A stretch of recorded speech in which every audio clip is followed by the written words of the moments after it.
আহা! নেইমারের ম্যাচ মানে ভাই পাগলা।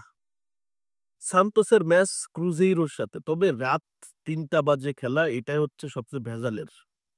তো যাই হোক ক্রুজেইরো বর্তমান টেবিলে ২ নম্বরে আছে এবং সান্তোস আছে কত নম্বরে? ১৫ নম্বরে।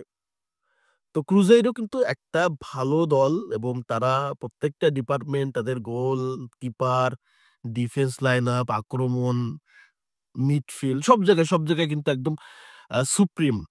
একদম সুপ্রিম। তা না হইলে ভাই ব্রাজিলের লীগ সেরিয়াতে ২ নম্বরে তারা থাকতো না। যেখানে ফ্লুমিনেন্স আ সেখানে বোটাফোগোর মতো ক্লাবরা রইছে। সেখানটাতে ২ নম্বরে থাকা ক্রুজেইরোর জন্য যথেষ্ট কঠিন ব্যাপার এবং সেটা তারা অলরেডি ডান করে ফেলছে। সান্তোসের এই ম্যাচটা খুবই চ্যালেঞ্জিং। লাস্ট ম্যাচ জুভেন্টুসের সাথে ৩-১ গোলে জিতে সান্তোস তাদের জয়ের ধারায় ফিরছে। এর আগে ২ টা ম্যাচ টানা হেরে বসেছিল। আবার জয়ের ধারায় ফিরছে সান্তোস এবং গত ম্যাচে নেইমার জোড়া গোল করছে এবং সবচেয়ে স্বস্তির জিনিস, সবচেয়ে আশার জিনিস, সবচেয়ে ভালো লাগার জিনিস যে নেইমার জুনিয়র কোনো ইনজুরিতে পড়ে নাই। টানা ৫ টা ম্যাচ খেলছে। গোল করতেছে। তবে একটা জিনিস নেইমার শিখে গেছে। সেটা হচ্ছে কিভাবে আসলে ট্যাকেল এড়ানো যায়, কিভাবে ইনজুরি থেকে আসলে নিজেকে এভয়েড করা যায়। এই জিনিসটা নেইমার মোটামুটি শিখে গেছে তার ক্যারিয়ারের শেষ সময়ে এসে। সান্তোসের অবস্থান বর্তমান ১৫ প্রত্যেকটা ম্যাচই আসলে মাস্ট উইন কারণ এইখান থেকে ম্যাচ হারলে শেষ সময়ে আবার রেলিগেশন জন্য চলে যেতে হবে। খুবই বাজে একটা ইফেক্ট পড়তে পারে।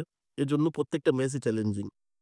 সান্তোসের ওভারঅল মিলে সব জায়গায় যদি দেখি সান্তোস আমি তো এক কথা রেগুলারলি বলি খুব কোয়ালিটিফুল প্লেয়ার আপনি সান্তোসে খুঁজে পাবেন না। একমাত্র গোলকিপার ব্রাজাও ছাড়া খুব একটা ভালো প্লেয়ার খুঁজে পাবেন না। মিডফিল্ডে কোনো আসলে ব্যালেন্স নাই। আ প্রতিপক্ষের আক্রমণগুলো মিডফিল্ড থেকে যে আসলে আটকাবে এমন কোনো ব্যালেন্স নাই।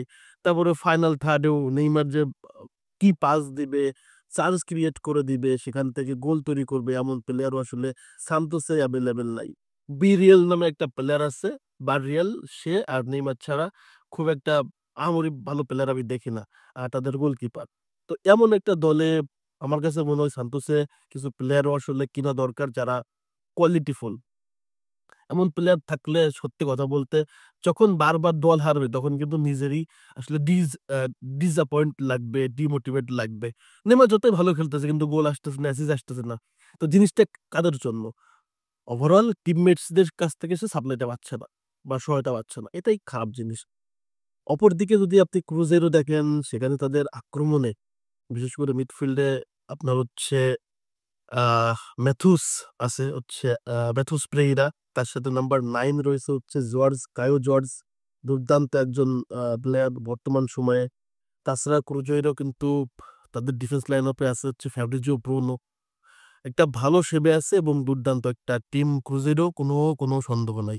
তো এই দলের এগেইনস্টে সান্তোস মামুলি একটা টিম। আপনি এখানে সান্তোসকে আগে রাখার কোনো সুযোগ পাবেন না।